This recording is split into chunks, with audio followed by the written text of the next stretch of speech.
ఓం నమః శివాయ. ఓం నమో నారాయణాయ.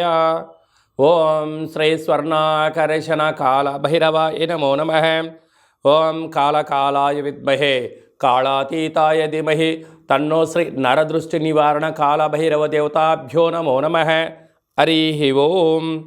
మా ఛానల్కి స్వాగతం. చూస్తున్న వీక్షకులకు, ప్రేక్షకులకు, ప్రియ కాళభైరవ భగవద్బంధులకి స్వాగతం పలుకుతూ మమ్మల్ని ఎంతగానో ఆదరిస్తూ ఉండబడినటువంటి ప్రియ సోదరీమణులకు, సనాతన ధర్మ సంరక్షకులకి అందరికీ కూడా తెలుగు ఉగాది పండుగ శుభాకాంక్షలు. అలాగనే వసంత నవరాత్రుల ప్రారంభోత్సవ అమ్మవారి యొక్క ఆశీస్సులు. ఈ క్రోధినామ సంవత్సరం అంతనూ కూడా అందరికీ శుభం, జయం, లాభం జరగాలని శ్రీ నరదృష్టి నివారణ కాళభైరవ స్వామిని కోరుకుందాం, వేడుకుందాం. కనుక ద్వాదశ రాశుల్లో గ్రహ గమనాలను ఒకసారి వీక్షింపచేద్దాం. మేషరాశిలో బుధుడు మరియు గురు సంచార స్థితి, కన్యరాశిలో కేతు సంచార స్థితి, కుంభరాశిలో కుజుడు మరియు శని సంచార స్థితి, మీనరాశిలో రవి, శుక్ర, రాహు సంచార స్థితితో ఈ విధంగా ఉన్నాయి. ఈ సంవత్సరం రాజు కుజ భగవానుడు. మంగళవారం మనకు ఈ సంవత్సరం ఉగాది పండగ అవ్వడం వలన, రాజు కుజుడు అవ్వడం వలన నిత్యము రాజకీయ నేతలకు, సామాన్యులకు, ప్రతి ఇంట్లో ఉండబడినటువంటి కార్యక్రమ నిర్వహణ చేసే వారందరికీ కూడా అధిక శత్రు ప్రభావం అధికంగా ఉంటుంది. నిత్యము అంతర్గతమైనటువంటి భద్రతా లోపము, రక్షణ శాఖలో, న్యాయశాఖలో, అడ్వకేట్సు, పోలీసు, రక్షణ రంగాలలో వీరితో బాగా విపరీతమైన ఇబ్బందులు ఉండేటువంటి అవకాశాలు ఉన్నాయి. ఈ సంవత్సరము అధికమైనటువంటి వేడి, అధికమైన వర్షాలు, అన్నీ అధికస్యం ఉండేటువంటి పరిస్థితి ఉంటుంది. భానుడు విపరీతమైనటువంటి ఉష్ణోగ్రతను వెదజల్లే పరిస్థితి ఉంటుంది. పర్యావరణము పరిరక్షణకు దూరం అయ్యే పరిస్థితి చాలా అధికంగా ఉంటుంది. అదియే కాకుండా మంత్రివర్యులు శని భగవానుడు. శని ఆయుకారకుడు అవ్వడం వలన శని నక్షత్రాలు 3 నక్షత్రాలు, పుష్యమి నక్షత్రము కర్కాటక రాశిలో ఉండడము, కర్కాటక రాశికి ప్రస్తుత కాలమాన ప్రకారంగా అష్టమ స్థాన శని సంచార స్థితి. 2వ నక్షత్రము అనురాధ నక్షత్రము. ఈ నక్షత్రము వృశ్చిక రాశిలో ఉండడము అర్ధాష్టమ శని సంచార స్థితి. 3వ నక్షత్రము ఉత్తరాభాద్ర నక్షత్రము మీనరాశిలో ఉంటుంది. మీనరాశికి కూడా ఏళ్ళనాటి శని యొక్క ప్రభావము. అంటే శని భగవానుని యొక్క తీవ్రత ఈ సంవత్సరము చాలా అధికంగా ఉంటుంది.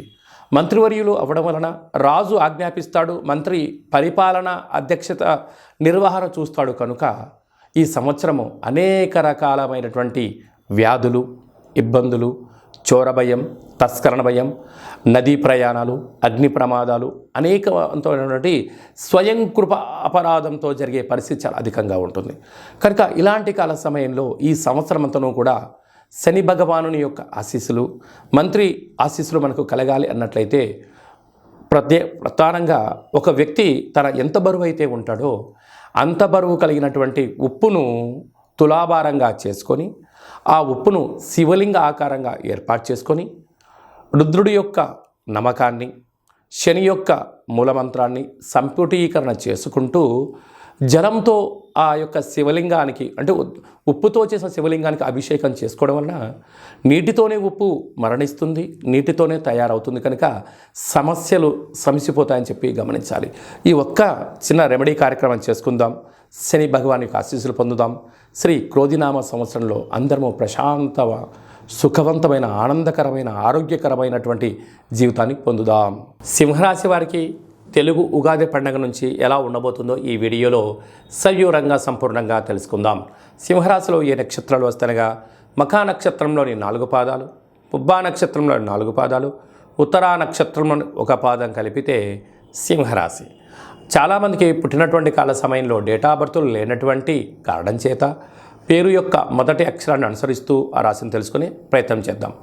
మా, మీ, ము, మే, మో, టా, టీ, టు, టే అక్షరాల వారందరూ కూడా సింహరాశి జాతకులే. సింహరాశి యొక్క అధిపతి రవి. వీరికి ఏప్రిల్ నెల 9వ తారీఖు నుండి 15వ తారీఖు వరకు పుట్టినటువంటి వారందరికీ కూడా ముందస్తుగా జన్మదిన శుభాకాంక్షలు. గతంలో వివాహం చేసుకున్న వారికి వివాహ వార్షికోత్సవ శుభాకాంక్షలు. అదే కాకుండా వీరికి 2వ స్థానంలో కేతు, సప్తమంలో కుజుడు శని సంచార స్థితి, ఒకవైపు కుజదోషము, అష్టమంలో రవి శుక్ర రాహు సంచార స్థితి, భాగ్యస్థానంలో బుధుడు గురు సంచార స్థితి ఉన్నప్పుడు ఈ సింహరాశి జాతకులు వీలైనంత వరకు పై అధికారులతో, సహ ఉద్యోగస్తులతో, కింది స్థాయి ఉద్యోగస్తులతో, పార్ట్నర్షిప్ వ్యవహార కార్యక్రమాలు ఆచరింపజేసే వారందరితో కూడా వీలైనంత వరకు మౌనంగా ఉండండి. తక్కువగా మాట్లాడే ప్రయత్నం చేయండి. వీలైనంత వరకు అనవసర విషయాల్లో తల దూర్చవద్దు. వృత్తులలో, ఉద్యోగాల్లో, వ్యాపారంలో రాజకీయ ఒత్తిడి, శత్రు ప్రభావాలు అధికంగా ఉంటున్నాయి. మీ జన్మ నక్షత్రం రోజున పూర్ణిమ అమావాస్య తిథులు ఎందున దూర వాయు జల ప్రయాణాలు పెట్టుకోవద్దు. ముఖ్యమైన సభలు సమావేశాలు వాయిదా వేసుకోవడం ఉత్తమోత్తంగా ఉండాలి. ఈ సంవత్సరము మీరు అనుకుంటున్న ప్రైవేట్ రంగం వారు, ఆర్థిక రంగంలో, రక్షణ శాఖలో, పోలీస్ శాఖలో, రాజకీయ శాఖలో ఉన్నటువంటి వారందరికీ ఇంకనూ విజయం సాధించగలగాలి అన్నట్లయితే అష్టమ స్థానంలో రాహు సంచార స్థితి ఉంది కనుక మీరు ఎంత బరువు అయితే ఉంటారో అంత బరువు కలిగినటువంటి ఉప్పును తులాభారంగా చేసుకొని ఆ తులాభారమైన తదనంతరము ఉప్పుతో శివలింగాకారాన్ని ఏర్పాటు చేసుకొని రుద్రుడి యొక్క మంత్రము, మీ రాశాధిపతి యొక్క రవి యొక్క మూలమంత్రము, అష్టమ స్థానంలో ఉండబడే రాహు యొక్క మూలమంత్రాన్ని సంపుటీకరణ చేసి నీటితో అభిషేకం చేయడం వలన నీటితో ఉప్పు పుడుతుంది, నీటితోనే మరణిస్తుంది కనుక సమస్యలు తొలగిపోయి అద్భుతమైన జీవితం మీ సొంతం అవుతుందని చెప్పి గమనించాలి. ఈ సంవత్సరము ఇంకనూ మనం విజయం సాధించగలగాలి అన్నట్లయితే రాజు కుజుడు అవ్వడం వలన మనకు వీలైనంత వరకు ఒక్కొక్క నెలలో 4 మంగళవారాలు ఉంటాయి. అలాగా సంవత్సరానికి 52 మంగళవారాలు మనకు వస్తాయి కనుక వీలైనంత వరకు మంగళవారం ఉదయం 6 నుండి 7 గంటల వరకు కుజహోర జరుగుతూ ఉంటుంది. అలాంటి కాల సమయంలో మౌనం, కుజుడికి మంత్రం ఆరాధన చేయడం వలన, ఎరుపు బొత్తులతో దీపం వెలిగించడం వలన మనకు యోగదాయకం అని చెప్పి గమనించాలి.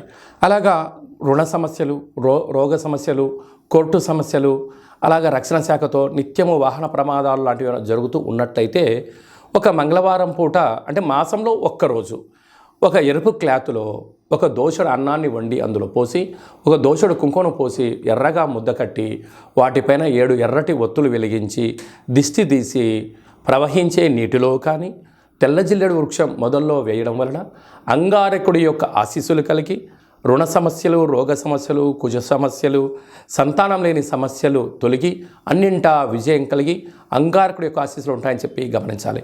ఇంకనూ కలియుగ కాలంలో కళవు వెంకటేశ్వర అన్నట్లుగా ఈ ఏడాదిలో ఒక్కసారైనా వెంకటేశ్వర స్వామిని స్మరించండి, ధ్యానించండి. అలాగనే కాళభైరవ స్వామి యొక్క మంత్రాన్ని, కాళభైరవ స్వామి యొక్క కూష్మాండ దీపాన్ని, కాళభైరవ స్వామి యొక్క అక్షయ పాత్రను, అలాగనే కాళభైరవ స్వామి యొక్క డాలర్ని మెడలో ధరించడం వల్ల కాలం మీకు అనుకూలంగా ఉంటుందని చెప్పి గమనించాలి. ఈ యొక్క పాత్ర అక్షయ పాత్ర అంటారు. అక్షయము అనగా నశించబడినటువంటిది. ఈ యొక్క పాత్ర కంచు పాత్ర. ఈ యొక్క కంచు పాత్రతో మనం ఎలాంటి శబ్దాన్ని సృష్టించవచ్చో ఒకసారి తెలుసుకుందాం.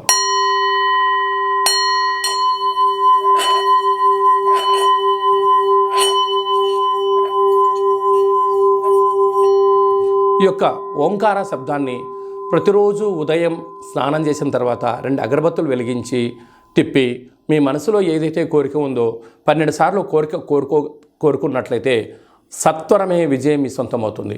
ఇంట్లో ఉండబడినటువంటి నరదృష్టి తొలగిపోవడం, ఇంట్లో ఉండబడిన జ్యేష్ఠాదేవి బయటికి వెళ్ళడం, బయట గ్రామంలో సంచరిస్తూ ఉండబడినటువంటి ధనలక్ష్మీదేవి గళ్ళు గళ్ళు అంటూ మన ఇంటికి వస్తూ సిరుల సంపదకు మనమే కేంద్ర బిందులు అవుతామని చెప్పి గమనించాలి. ఈ అక్షయపాత్రతో పాటు ఒక కాళభైరవ స్వామి యొక్క పిరమిడు, డాలరు, కంకణము, అలాగే మీకు కాళభైరవ హోమాన్ని మీకోసమే ప్రత్యేకంగా చేయించి మీకు వాట్సాప్ కాల్ ద్వారా ప్రత్యక్ష ప్రసారంగా చూపించి అందజేయడం జరుగుతుంది. కనుక అక్షయపాత్రను సొంతం చేసుకుందాం. సకల భూత ప్రేత పిచాచ బ్రహ్మర యక్షర యమదూత శాకిని డాకిని గ్రహ దోషాలు తొలగించుకుందాం. తంత్ర ప్రయోగాలకు దూరంగా ఉందాం. ఐశ్వర్యానికి స్వాగతం పలుకుతాం. అదే కాకుండా ఇంకనూ మనం విజయం సాధించగలగాలి అన్నట్లయితే మన యొక్క దేవాలయంలో నిత్యము 4 మంగళవారాలు, 4 శనివారాలు, అష్టమి, పూర్ణిమ, బహుళాష్టమి, అమావాస్య తిథులందున కాళభైరవ హోమం జరుగుతూ ఉంటుంది. కనుక ఆసక్తి గలవారు ఈ కిందనేమను సంప్రదించి మీరు అక్షయపాత్రను సొంతం చేసుకోగలరు. కాళభైరవ పూజా కార్యక్రమంలో కూడా పాల్గొన్నారు. మీ వ్యక్తిగత జాతకం తెలుసుకోవాలనుకుంటున్నారా? మీ పేరు, పుట్టినటువంటి తేదీ, నెల, సంవత్సరం, సమయాన్ని వ్రాసి మీరు పంపించగలిగినట్లయితే 100 సంవత్సరాల జాతకాన్ని సంపూర్ణంగా వ్రాసి పంపించి మీరు పుట్టినప్పుడు గ్రహ గమనాలు ఎలా ఉన్నాయి, ప్రస్తుతం ఎలా ఉన్నాయి, రాబోయే కాలంలో ఎలా ఉండబోతున్నాయో సవివరంగా సంపూర్ణంగా మీకు తెలియజేయడం జరుగుతుంది. అలాగనే చాలామందికి డేటా బర్త్లు లేనటువంటి కారణం వలన మీ పేరు యొక్క మొదటి అక్షరాన్ని అనుసరిస్తూ అలాగనే మీ యొక్క ముఖ కవళికలు ఒక ఫోటో పంపించగలిగినట్లయితే మీ కుడి చేయిని ఎడమ చేయిని ఫోటో తీసి పంపించినట్లయితే హస్త సాముద్రికం ద్వారా కాళభైరవ ఉపాసన చేత రమణ శాస్త్రం ద్వారా గవ్వలు వేసి భూత భవిష్యత్ వర్తమానాన్ని తెలియజేయడం జరుగుతుంది. ఆధ్యాత్మికమైన సలహాలు సూచనలు ఇస్తూ మీరు అన్నింటా విజయం సాధించేంత వరకు మన యొక్క కాళభైరవ స్వామి యొక్క దేవాలయంలో నిత్యము మీ గోత్రనామాలతో అర్చన అభిషేక హోమ కార్యక్రమాలు చేయించడం జరుగుతుంది. కనుక ఆసక్తి గలవారు ఈ కింది నెంబర్ని సంప్రదించి వాట్సాప్ ద్వారా కానీ ఆన్లైన్ ద్వారా కానీ ఆఫ్లైన్ కానీ సంప్రదించి అపాయింట్మెంట్ తీసుకొని సంప్రదించగలరు. అలాగనే మీ అబ్బాయికి కానీ మీ అమ్మాయికి కానీ ఎంత ప్రయత్నం చేసినా వివాహం కుదుట పడట్లేదా, అనుకున్న సంబంధం రావడం లేదా అనుకున్న పరిస్థితుల్లో అబ్బాయి యొక్క జాతకంలో ఎలాంటి యోగాలు ఉన్నాయి, ఎలాంటి దోషాలు ఉన్నాయి, ఎలాంటి అమ్మాయిని కానీ ఎలాంటి అబ్బాయిని తెచ్చుకోవడంలో యోగాలు కలుగుతున్నాయో మీకు సవివరంగా గ్రహమైత్రి జాతి ఆ యొక్క పాదాలను సవివరంగా కూడా తెలియజేయడం జరుగుతుంది. అలాగే తరచూ భార్యాభర్తలు ఇంట్లో గొడవ పడుతున్నారా, ఎందుకు గొడవ పడుతున్నారు, వారి యొక్క పేర్లో ఏమైనా స్వల్పమైన మార్పులు చేయాలా, అలా తినే ఆహారంలో కానీ వేసుకునే వస్త్రాల్లో కానీ ఇంట్లో స్వల్పమైనటువంటి మంత్ర సాధన వల్ల చేయడం వలన ఆ భార్యాభర్తలు పార్వతీ పరమేశ్వరుల రూపంగా ఆ జన్మాంతము ఆయురారోగ్యాలు ఉండడానికి సలహాలు సూచనలు కూడా ఇవ్వడం జరుగుతుంది. మీకు అబ్బాయి కానీ అమ్మాయి కానీ పుట్టినట్టయితే వారి యొక్క పేర్లు తిథి ప్రకారంగా, వారం ప్రకారంగా, నక్షత్ర ప్రకారంగా ఎలాంటి ఆధ్యాత్మిక నామాలు పెట్టుకోవాలో కూడా మీకు తెలియజేయడం జరుగుతుంది. అందరికీ ఈ క్రోధినామ సంవత్సరంలో సర్వత్రా శుభం జయం లాభం జరగాలని కోరుకుంటూ ఆశీర్వచనం. ఓం శతమానం భవతి శతాయు పురుష సతేంద్రియ ఆయుష్యేవేంద్రియే ప్రతిష్టతి ధనం ధాన్యం బహుపుత్రలాభం శత సంవత్సరం దీర్ఘమాయు సర్వే జనా సుఖినో భవంతు లోకా సమస్తా సుఖినో భవంతు సర్వం నరదృష్టి నివారణ కాళభైరవ దేవతార్పణమస్తు. ఈ వీడియో మీకు నచ్చినట్టయితే లైక్ చేయండి, షేర్ చేయండి, మా ఛానల్ని సబ్స్క్రైబ్ చేసుకోండి. మేము చేస్తున్న వీడియోలు ఆధ్యాత్మిక వీడియోలు అందరికన్నా మొట్టమొదటిసారిగా మీరే చూడాలి అనుకుంటున్నట్టయితే గంట సింబల్ని ప్రెస్ చేయండి, ఆల్ అనే బటన్ తెలియచేయండి. ఈ ఆధ్యాత్మిక భక్తి సమాచారాన్ని మీరు ఎవరి క్షేమాన్ని అయితే కోరుకుంటున్నారో అంటే మీ క్షేమాన్ని ఎవరైతే కోరుకుంటున్నారో వారికి ఫార్వర్డ్ చేసి భగవంతుడి యొక్క ఆశీస్సులు పొందగలరు.